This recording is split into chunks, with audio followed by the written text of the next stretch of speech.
বিশ্বকাপের আর মাত্র কয়েকটা দিন বাকি। টি-টোয়েন্টি বিশ্বকাপের আগে বাংলাদেশ ইতিমধ্যে জিম্বাবুয়ের বিপক্ষে 5 ম্যাচ টি-টোয়েন্টি সিরিজ খেলেছে, একটি জয়লাভ করেছে সিরিজটি জয়লাভ করেছে এবং একটি ম্যাচ হেরেছে, 4টি ম্যাচ জিতেছে। সব কিছু মিলিয়ে সুন্দর একটা সিরিজ গেলেও এটা বিশ্বকাপের প্রস্তুতি হিসেবে খেলেছে এবং বিশ্বকাপের প্রস্তুতি হিসেবে বাংলাদেশ বিশ্বকাপটা যেহেতু যুক্তরাষ্ট্র এবং ওয়েস্ট ইন্ডিজের মাটিতে হচ্ছে, সেই হিসেবে দুই দেশের কন্ডিশনের সাথে মানিয়ে নেওয়ার জন্য বাংলাদেশ আগেভাগেই বিশ্বকাপ খেলার জন্য চলে যাবে যুক্তরাষ্ট্রে।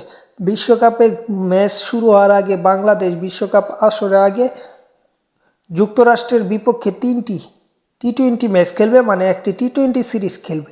সেই টি-টোয়েন্টি সিরিজের সময়সূচি আপনাদের মাঝে এই ভিডিওর মাধ্যমে তুলে ধরবো, তাহলে দেরি না করে চ্যানেল সাবস্ক্রাইব করে রাখুন। এই টি-টোয়েন্টি সিরিজের প্রথম যে ম্যাচটি অনুষ্ঠিত হবে সেটি হচ্ছে 21শে মে, আর বেশি দিন বাকি নয়, আর কয়েকটা দিন বাকি। সেই ম্যাচটি শুরু হবে বাংলাদেশ সময় সকাল 6টা 30 মিনিটে, কারণ যুক্তরাষ্ট্রের সময় এবং বাংলাদেশের সময়ের তফাৎটার কারণে এই ম্যাচটা বাংলাদেশ সময় সকাল 6টায় অনুষ্ঠিত হবে। পরবর্তী ম্যাচটা ঠিক 2 দিন একদিন বাদে পরের দিন দ্বিতীয় টি-টোয়েন্টিটা অনুষ্ঠিত হবে 23শে মে। সেই ম্যাচটাও সকাল 6টা 30 মিনিটে অনুষ্ঠিত হবে, যেটা বাংলাদেশের টাইম।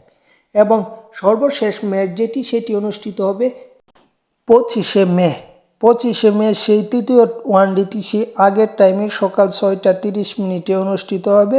সেই ম্যাচগুলো হয়তো টি-পোস্টে দেখানো হবে। সব কিছু মিলে একটি দুর্দান্ত সিরিজ হবে, কিন্তু যেটা বিশ্বকাপ প্রস্তুতি হিসেবে ম্যাচগুলো খেলবে আসলে কি তা প্রস্তুতি হচ্ছে, কারণ যুক্তরাষ্ট্রের মতো একটা দলের বিপক্ষে খেলে বিশ্বকাপ প্রস্তুতি নেওয়া কেমন হবে বা বিশ্বকাপে ফলটাই কেমন পাবেন তা আপনারা অবশ্যই বুঝতে পারছেন। এই বিশ্বকাপে বাংলাদেশ কেমন করে তা বলা যায় না, কারণ টি-টোয়েন্টিতে আয়ারল্যান্ড হারিয়ে দিয়েছে পাকিস্তানকে এবং বাংলাদেশ তেমনটা ভালো করতে পারবে বলে আমাদের বিশ্বাস নেই। যাই হোক, চ্যানেলটি সাবস্ক্রাইব করে পাশে থাকুন।